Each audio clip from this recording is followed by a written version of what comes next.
Shalom, puji Tuhan, selamat pagi Bapak Ibu Saudara yang dikasihi oleh Tuhan Yesus Kristus. Selamat berjumpa pada hari Minggu ini dalam ibadah Minggu pagi. Saya terlalu yakin dan percaya setiap kita sedang mendapat berkat besar ya, khususnya di Komplek Pondok Mahatta ini. Ada sebagian kita yang kedatangan tamu nggak diundang masuk ke dalam rumah, tetapi biarlah itu tidak mencuri sukacita kita. Hari ini tetap kita mau beribadah, memuji, memuliakan nama Tuhan, walaupun timnya juga tidak selengkap seperti biasa karena jalanan masih tidak bisa dilewati. Mari kita mau angkat pujian, besar dan ajaiblah karyamu. Amin. Haleluya Yesus. Besar dan ajaiblah karyamu, adil dan benarlah jalanmu, Raja segala bangsa yang Maha Kuasa, mulia namamu, layaklah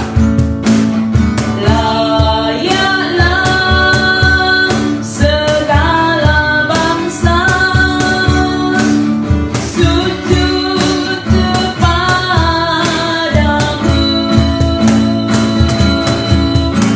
sebab Kau Allah yang kudus, layak disembah. Besar dan ajaiblah karyamu, adil dan benarlah jalanmu, Raja segala bangsa yang Maha Kuasa, mulia namamu. Mari kita agungkan Allah kita. Layaklah segala bangsa sujud kepadamu,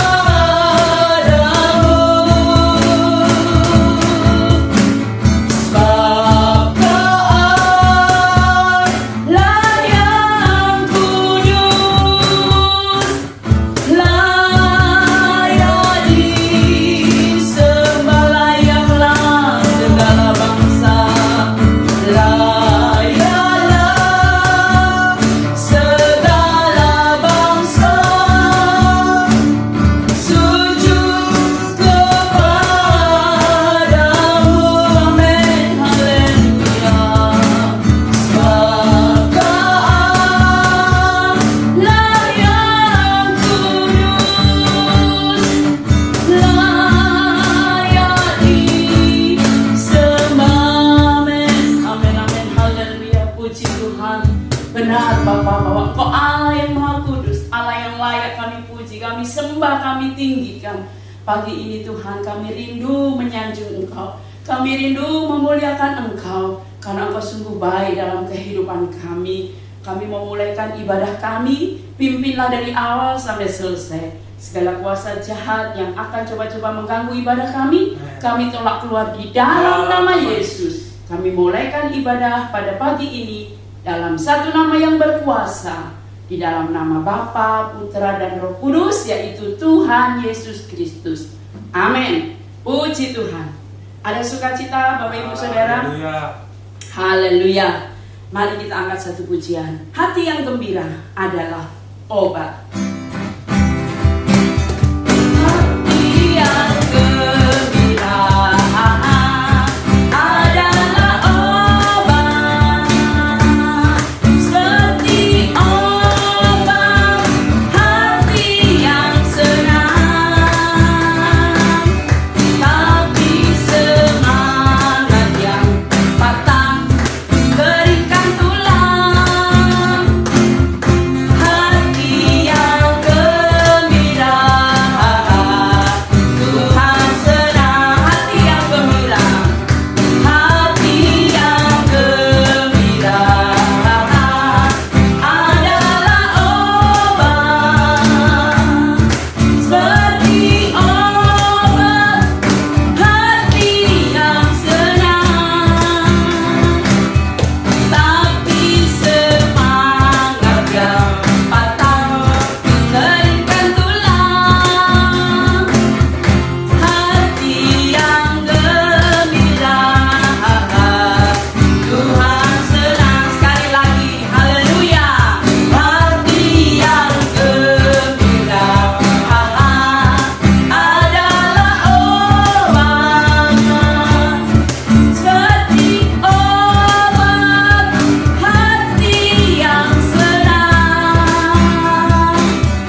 loh aku lagi kebanjiran, lagi susah kok suruh bergembira. Saudara ketahuilah, sejak tadi malam itu jam 2:30 saya boleh baca status-status dari teman-teman, khususnya di Jabodetabek ini, yang masuk ke dalam rumah bukan hanya selutut, sepinggang, bahkan perabotan semua tenggelam saya perhatikan. Tapi semua puji Tuhan, Tuhan sudah siapkan berkat yang luar biasa di balik semua ini. Nggak ada yang bersungut-sungut, saudara. Itulah sebabnya saya boleh dapat pelajaran di situ, ya, bahwa sungguhnya ketika kita bersemangat, bersukacita, pasti Tuhan akan bekerja dalam hidup kita. Kita ganti dengan marilah bergembira dengan kuasa-Nya. Marilah bergembira dengan kuasa-Nya. Amin, haleluya. Atas segala pencobaan yang ada di dunia, marilah bergembira dengan kuasa-Nya.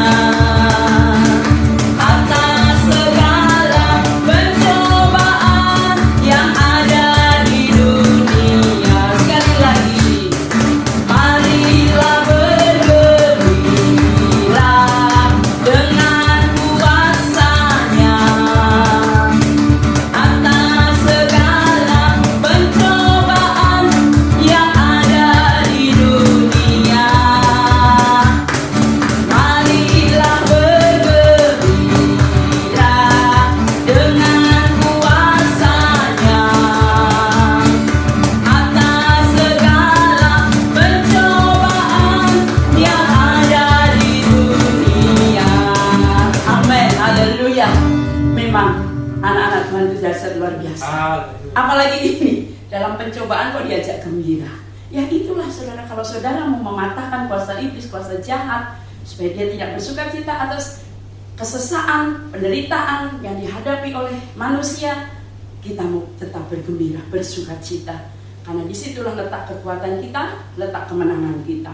Kita ganti dengan Tuhan menetapkan langkah-langkah orang.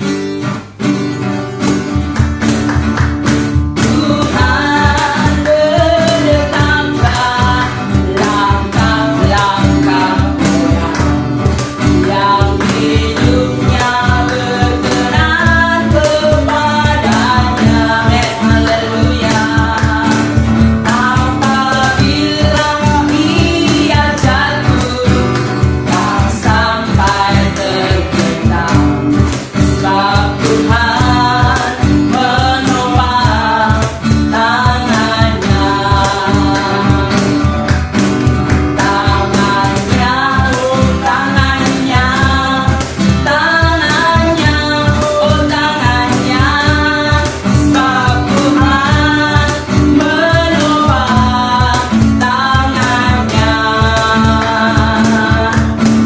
Apabila ia jatuh, tak sampai tergenang, sebab Tuhan menopang tangannya. Tuhan menetapkan langkah-langkah orang. Tuhan menetapkan langkah-langkah orang yang hidupnya berkenan kepada-Nya. Amin, haleluya. Apabila ia jatuh, tak sampai tergenang, sebab Tuhan menopang tangannya. Haleluya, tangannya, tangannya, tangannya, sebab Tuhan menopang tangannya. Apabila ia jatuh, tak sampai tergenang, sebab Tuhan menopang tangannya. Haleluya, puji Tuhan. Itu janji Tuhan. Tuhan menetapkan langkah orang. Kalau hidup kita berkenan kepada Tuhan, Dia tak biarkan kita jatuh dan tergeletak. Kita siapkan hati kita. Kita mau dengar sebagian daripada firman Tuhan. Kita angkat satu pujian. Ku yakin saat kau berfirman. Amin. Haleluya. Haleluya Yesus. Ku yakin saat kau berfirman, ku menang saat kau bertindak. Hidupku hanya ditentukan oleh perkataanmu. Ku aman karena kau menjaga. Ku kuat karena kau menopang. Hidupku hanya ditentukan oleh kuasa-Mu.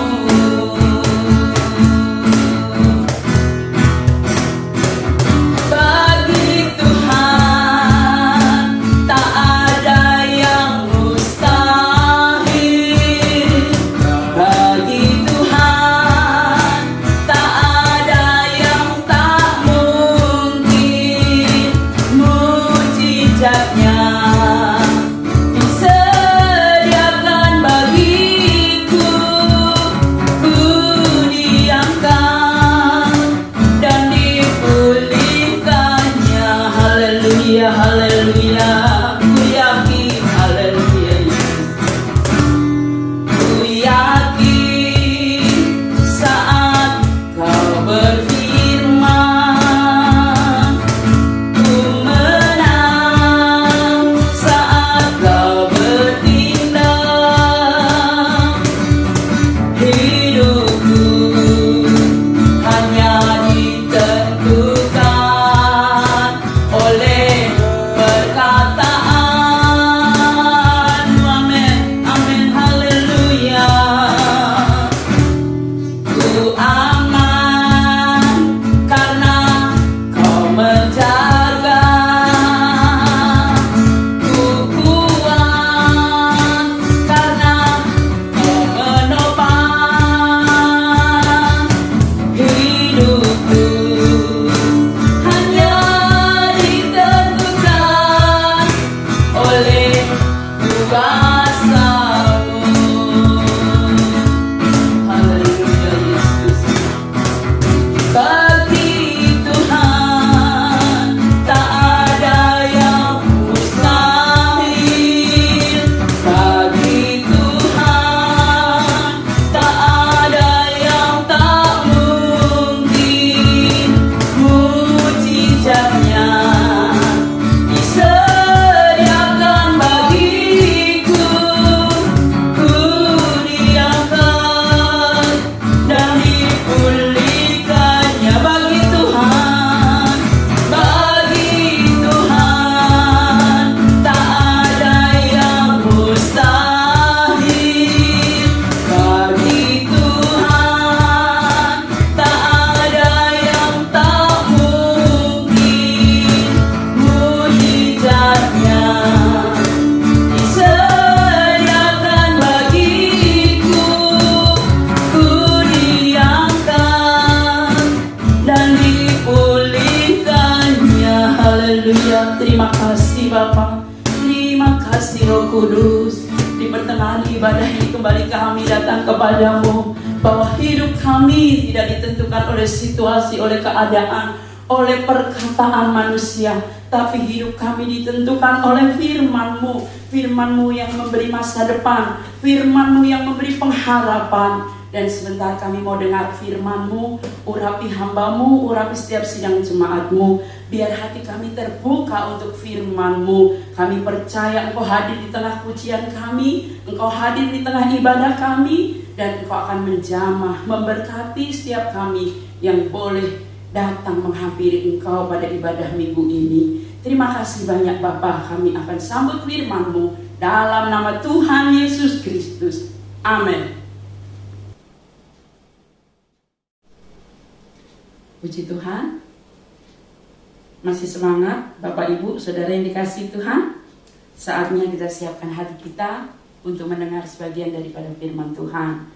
Firman Allah pada pagi hari ini saya berikan judul Tetap Kuat di Tengah Kesesakan. Sekali lagi, tetap kuat di tengah kesesakan. Ayat pertama mari kita membuka di dalam Amsal pasal 24 ayat 10. Amsal 24 ayat 10, demikian firman Tuhan. Jika engkau tawar hati pada masa kesesakan, kecillah kekuatanmu. Jika engkau tawar hati, kata firman Tuhan. Apa tawar hati? Tawar hati itu adalah dalam kamus bahasa Indonesia itu lemah, ciut, berkecil hati, tak berdaya, tak bersemangat, tak berpengharapan. Juga tawar hati itu bisa juga diartikan tidak memiliki kemauan gitu, nggak ada rasa, tawar, hambar atau dingin. Pernah nggak saudara hadapi orang dingin? Jadi masa bodoh gitu, hatinya mulai beku. Nah, firman Tuhan katakan, jika engkau tawar hati, hatinya ciut, kecil, tak berpengharapan pada masa kesesakan. Apa itu kesesakan? Kesesakan itu adalah sama dengan masa krisis. Juga bisa masa kritis. Kalau orang di rumah sakit menghadapi antara hidup dan mati, itu kritis. Biasanya orang down saat menghadapi seperti itu. Masa kesesakan juga bisa diartikan masa sulit. Masa kesesakan juga bisa diartikan masa sukar. Entah itu sukar dalam hal ekonomi, dalam hal pekerjaan. Seperti pada pandemi seperti ini juga banyak orang menyebut masa sukar. Apalagi ditambah dengan banjir. Saudara, hampir seluruh Jabodetabek ini komplek-komplek, bahkan ada mobil-mobil yang kerendam, saudara. Itu bisa juga dikatakan sudah sesak menghadapi corona, ditambah lagi kebanjiran. Nah, saudara, saat kita ada di masa kesesakan seperti itu, hati kita jangan sampai menjadi tawar. Hati kita jangan sampai menjadi dingin, cemas, dan tak berpengharapan.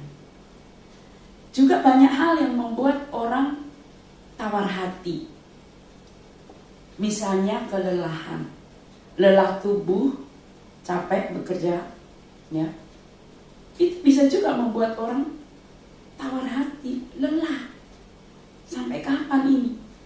Fisik, tubuh, mental, jiwa, lelah, capek, sehingga merasa gak berdaya.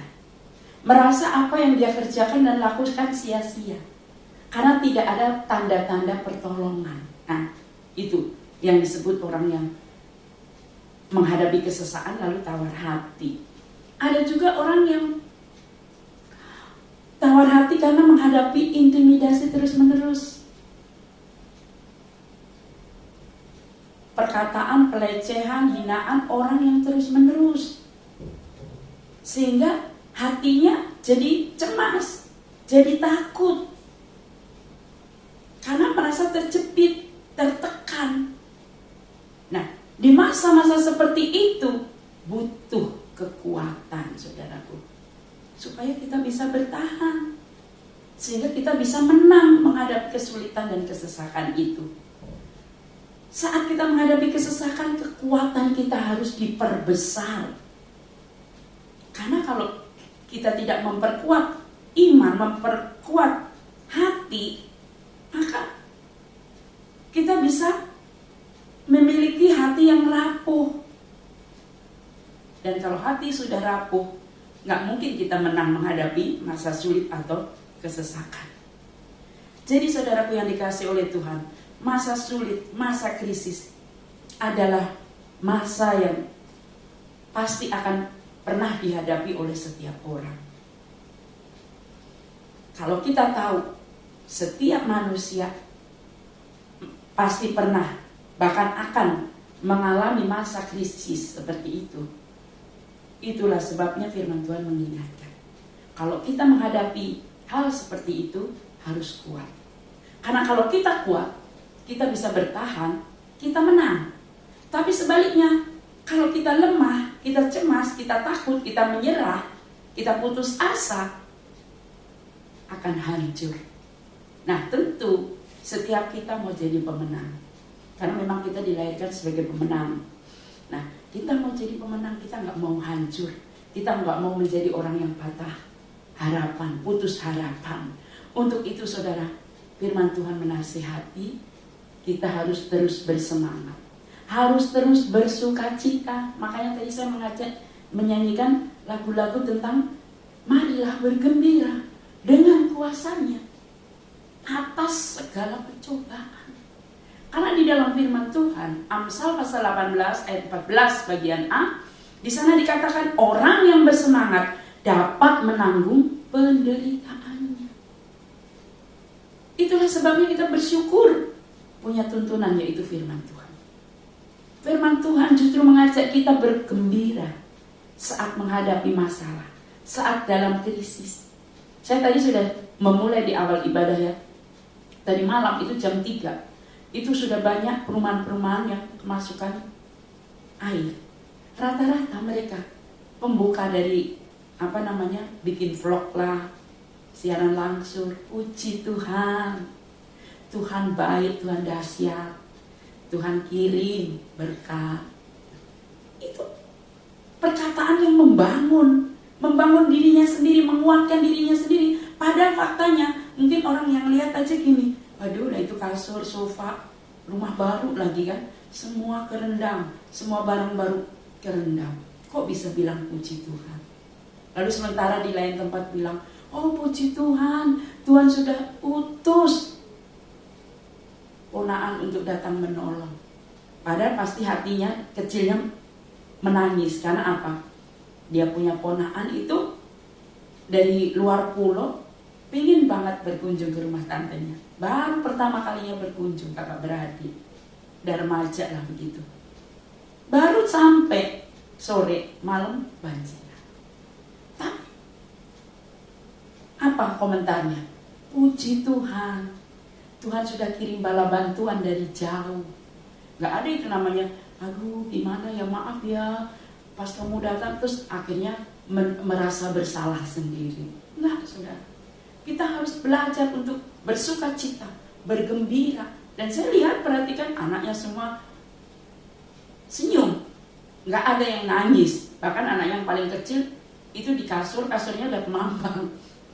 Udah goyang-goyang oleh air banjir.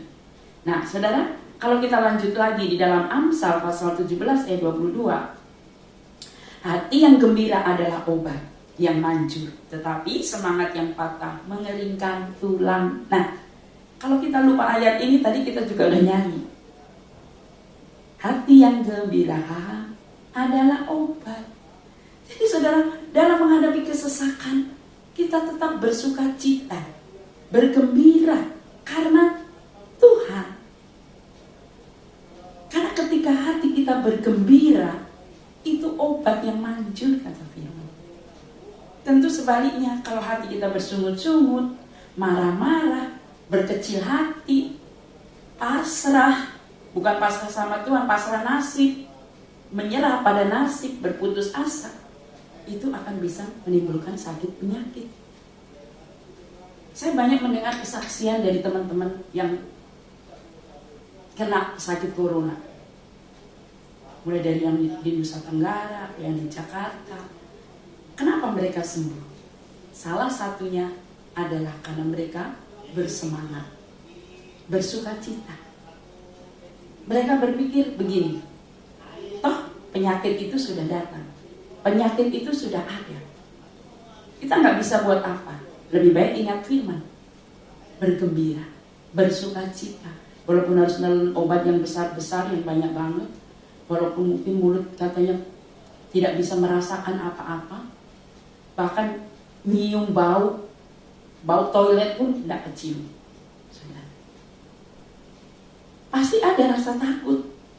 Jangan-jangan sedikit lagi ini umurnya. Tapi saudara, karena mereka bersemangat, rata-rata sembuh.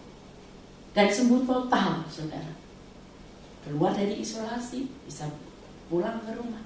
Tapi sebaliknya, orang yang berkecil hati, ketakutan, ya, berpikir macam-macam, rata-rata drop dan mereka tidak tertolong.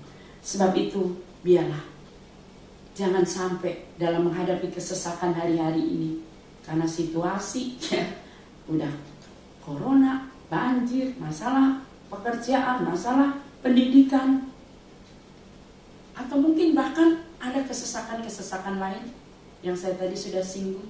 Ketika seseorang merasa tubuh, jiwa, rohnya lelah menghadapi kehidupan ini, jangan sampai itu membuat kita tawar hati.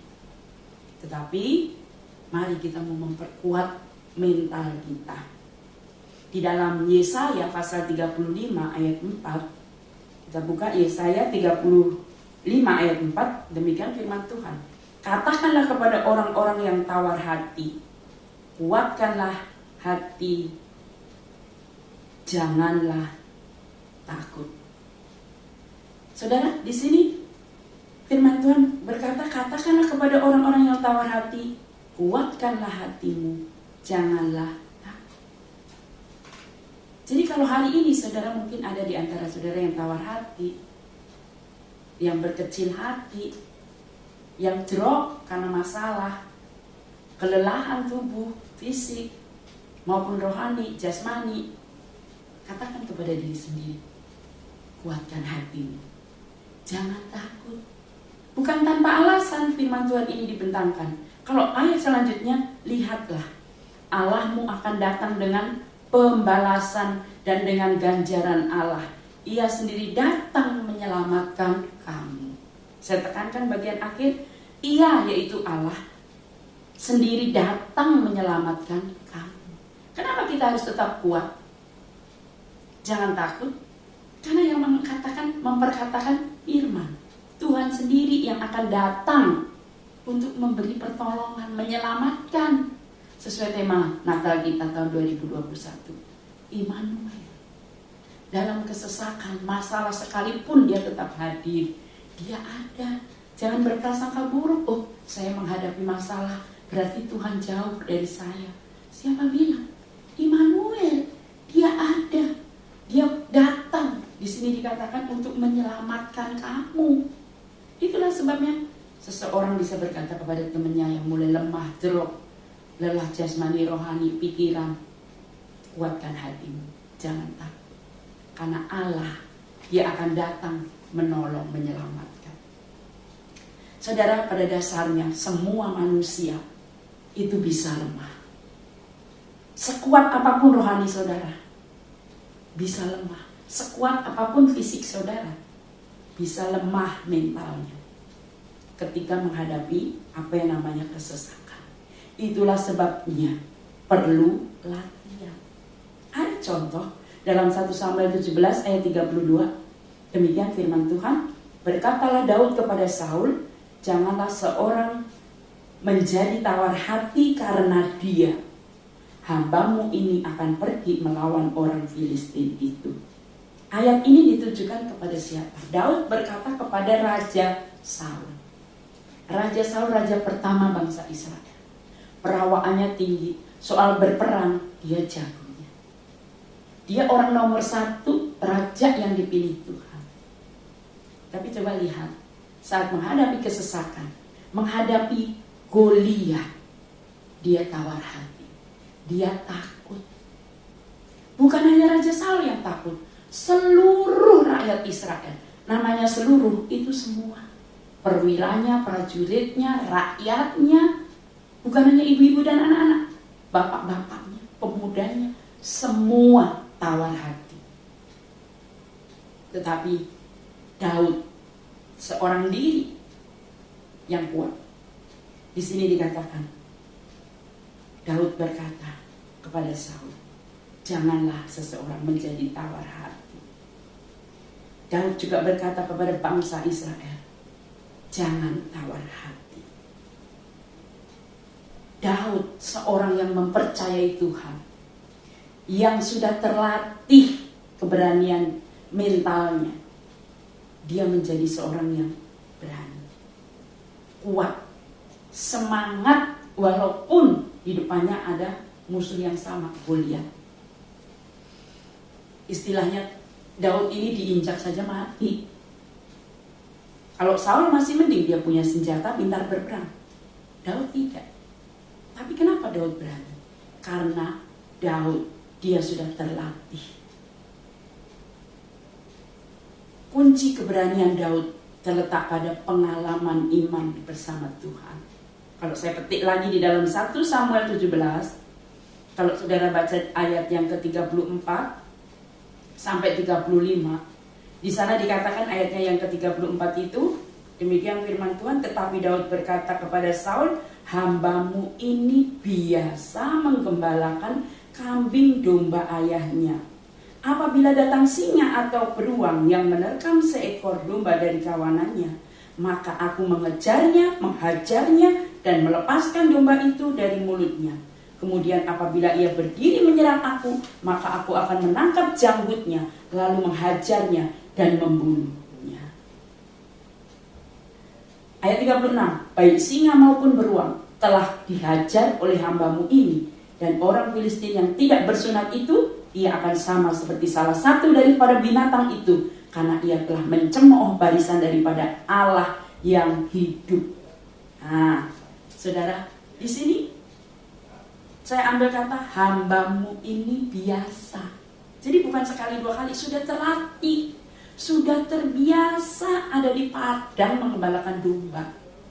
Hambamu ini biasa ketemu singa, bukan sekali dua kali, berkali-kali. Dan kalau ketemu, kalau Daud lari dikejar, mau gak mau dihadapi. Sebetulnya melarikan diri bisa, orang dombanya cuma 2 kan.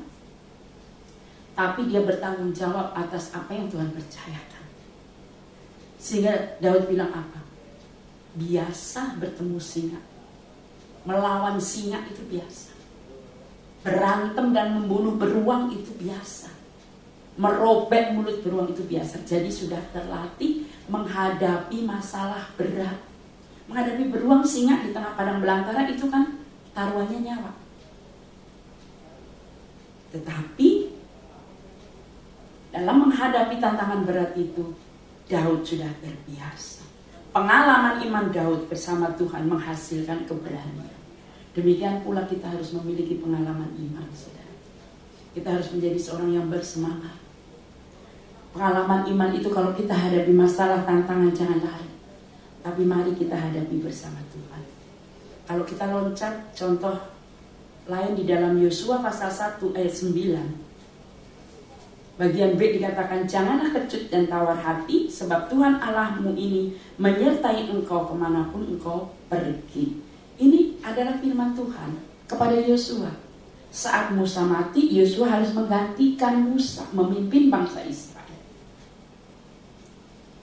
Tuhan datang kepada Yosua, jangan kecil hati, jangan merasa gak mampu, gak berdaya, tapi semangat, kamu pasti bisa. Itulah arti daripada kuatkan hatimu.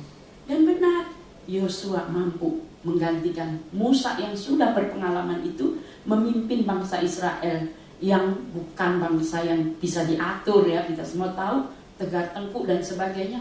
Tapi Yosua mampu. Karena apa? Terlatih imannya bersama dengan Tuhan.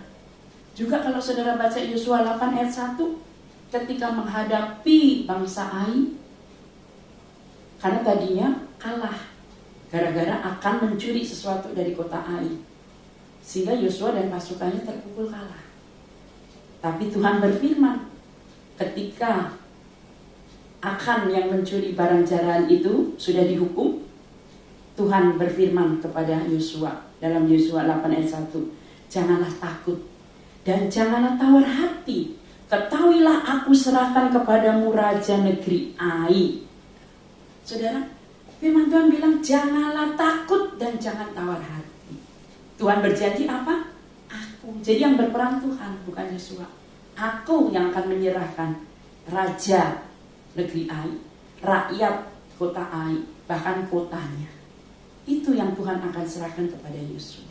Nah, pengalaman iman Yosua itu membuat Yosua tidak kecil hati menghadapi Ai. Karena dia punya pengalaman iman bersama dengan Tuhan.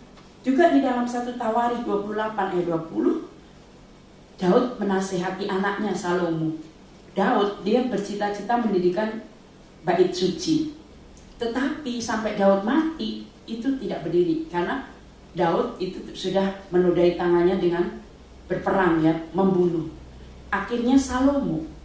Nah, Daud berpesan pada Salomo apa? Kuatkanlah dan teguhkanlah hatimu dan lakukanlah itu. Janganlah takut dan janganlah tawar hati. Sebab Tuhan Allah, Allahku menyertai engkau.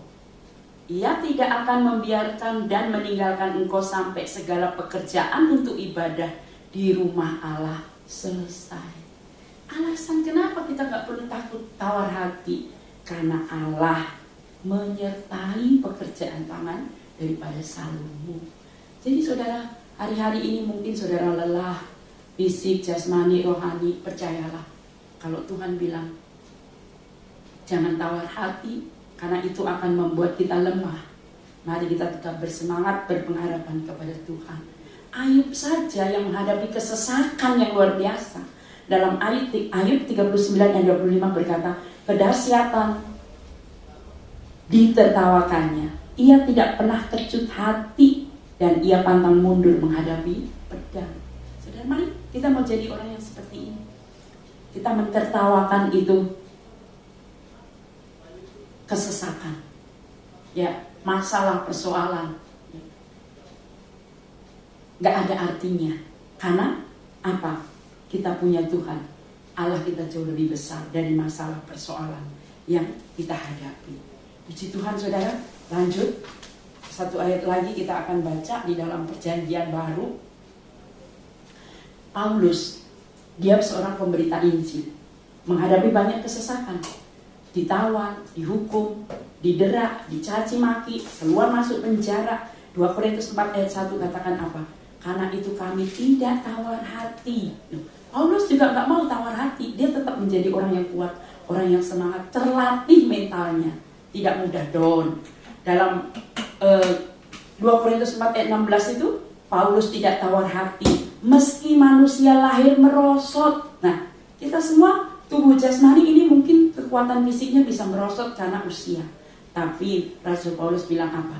Paulus tidak tawar hati meski manusia lahir merosot, namun manusia batinnya dibarui dari hari ke sehari. Biarlah kita juga mungkin usia boleh bertambah, tetapi jangan sampai semangat kita di dalam mengiring Tuhan, melayani Tuhan itu merosot. Bahkan Efesus 3:13 Paulus berpesan kepada jemaat Efesus, jangan tawar hati melihat kesesakanku. Jangan tawar hati, hai jemaat Efesus, melihat masalah yang kuhadapi.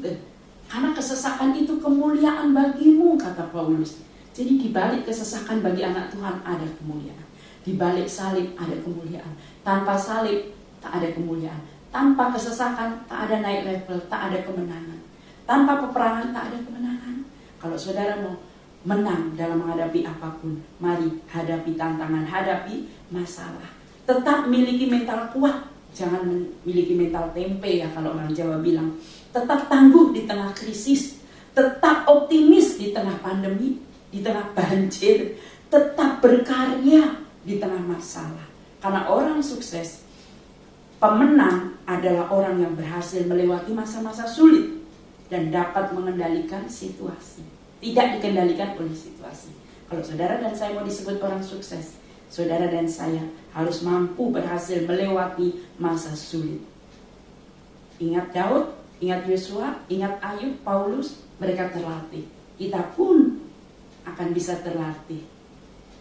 Sekalipun Daud dihina oleh Saul, ya, diintimidasi. Saul bilang apa kepada Daud? Tidak mungkin kau dapat menghadapi orang Filistin itu loh. Sudah rakyat semua takut, raja takut, Daud yang berani pun ditakut-takuti. Gak mungkin kamu akan bisa menghadapi orang Filistin itu. Kamu kan masih muda. Kamu kan belum pernah latihan perang. Sementara Goliat itu pahlawan. Tetapi ayat terakhir apa kata Daud? Hari ini juga Tuhan akan menyerahkan Goliat ke dalam tanganku. Amin, saudara. Dan benar, itu bukan omong doang. Itulah perkataan iman. Hari itu juga Goliat kepalanya diserahkan kepada Saul. Ya, Daud mengalahkan Goliat. Semua terjadi karena apa? Daud mempercayai Tuhan di tengah tantangan. Jadi jangan takut menghadapi tantangan. Rahasianya tetap semangat. Jangan tawar hati, kecil hati. Puji Tuhan, kita angkat satu pujian. Kita tutup firman Tuhan ini. Bukan dengan kekuatanku, ku dapat jalani hidupku. Terima kasih Yesus. Terima kasih Roh Kudus. Haleluya. Haleluya. Bukan dengan kekuatanku,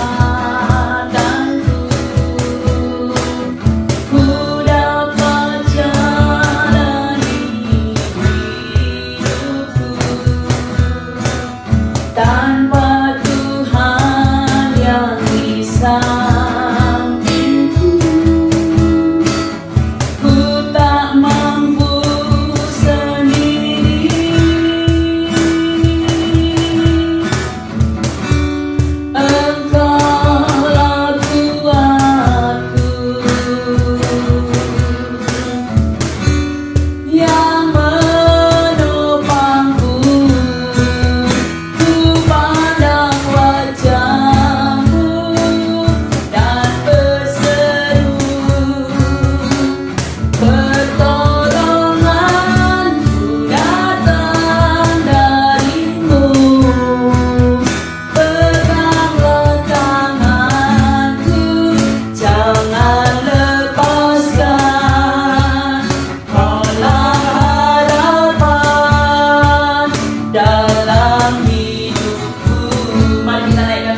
bersama-sama dengan iman. Katakan bukan dengan kekuatanku, bukan dengan kekuatanku, ku dapat jalani hidupku. Tanpa Tuhan yang di sampingku, tak mampu sendiri.